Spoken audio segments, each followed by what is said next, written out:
All right, let's look at the next inheritance pattern. So again, we use the same steps that we did for the first pattern. And the first step is to always look for the number of affected individuals in every generation. So again, we have generation 1, generation 2, generation 3. There's no affected individual in the first generation. There are one affected individual in the second and one in the third. Okay, so again, because this skips a generation, we have a possible recessive. Okay, skips the first but appears in the second and the third. The other thing to know now is that all the affected individuals appear to be males. So 2 males are affected, 0 females. However, if you look closely, the females are carriers. Now, if we're looking at a disorder, okay, or a trait that is considered to be a disorder, that's the only time we see these carriers. It's also possible sometimes that the carriers are not going to be labeled as carriers, and they'll just exist as people that have the normal or dominant phenotype. But in this case, we do see the carriers, and we know that 0 of them are affected. So because it's only the males, okay, and we don't see evidence of females in this particular pedigree, we are led to believe that it could be sex-linked based on that reason. So if we are indeed following a sex-linked recessive, then we need to prove that it can be a sex-linked recessive pattern. Now, in order to do this, anytime that it is sex-linked, we have to include the chromosomes to show gender. So I always tend to put in my X's and Y's for my males and my X's and X's for my females. And I do them for every individual first. Okay, so go through the entire pedigree, write down all those that are female and male, just so that we don't forget.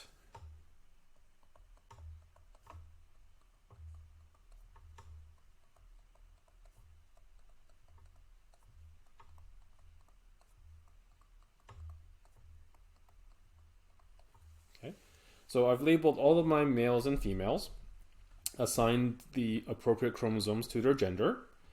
The next thing I am going to do is look at the recessives again, okay, the 2 males that are affected. Because I know that they have a recessive gene on the X chromosome, I put a lowercase r, okay, right next to the X. This is going to tell me that the recessive gene is on the X chromosome, and that the males only need 1 recessive trait to show the recessive phenotype. Similarly, for the males that are normal, okay, that are showing the dominant trait, I can go to every male, starting with the first generation, and put a capital R. Okay. Because they only have 1 allele, they're fairly easy to figure out their genotypes. Okay, there's nothing really complicated about them. It's either they're shaded or not shaded. It's the females that sometimes pose a problem. Okay, but because we know the carriers, okay, so again, starting with generation 1, because we know the carriers, it's going to be big R and small r. So they're going to have 1 of each. So all my carriers are going to have a big R, small r, big R, small r, big R, small r in the 3rd generation. And once we're done with the carriers, we move on to the females that are unshaded. So there's only about 3 of them. Okay, but we have to look at the generation that they're in and their children. Okay, so if we move over to the left hand side, okay, with this small little family, we see that the father is recessive. Okay, and the mother has at least 1 big R. Okay, the children seem to have inherited a small r from dad because that's the only thing that they can inherit. So I'm just going to draw these 2 lines here to show you that the X chromosome with the recessive gene goes to the daughter. So that means the mom must be giving the dominant gene. Okay. Now, this person comes from she's an outsider to the family.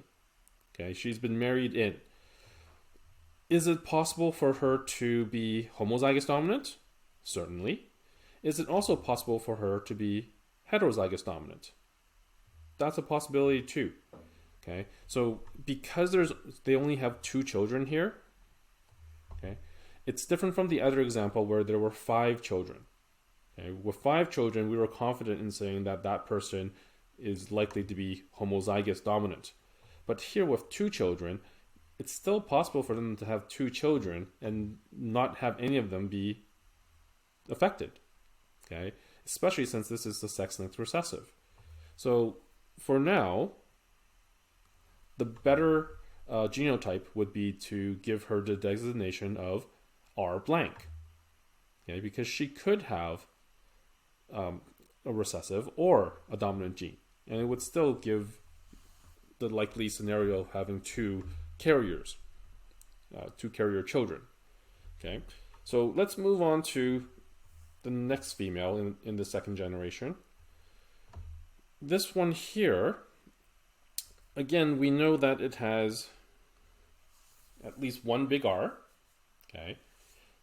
Now, when we look at her parents, okay, the dad is dominant, the mom is a carrier. So dad has to give the big R. Okay, that's the only thing he can give. But mom, again, could give a big R or a small r. Okay. Now, again, given the idea that if we don't know whether or not she's a carrier or not, she could be either. Okay, she's likely to be homozygous dominant. Okay, but if we weren't given that information and we had to assume, she could be either or. So again, big R blank is also a likely scenario. So basically, when we're looking at these females here, the chances of them being carriers or homozygous dominant is both equally likely. Okay, so having the big R blank is not incorrect. It's just saying that it could be either or. Okay, so this particular inheritance pattern fits in nicely with the pedigree, or what's being shown on the pedigree. So again, because everything works out nicely, this is likely to be sex-linked recessive. Usually when things don't work out nicely, you'll have a contradiction.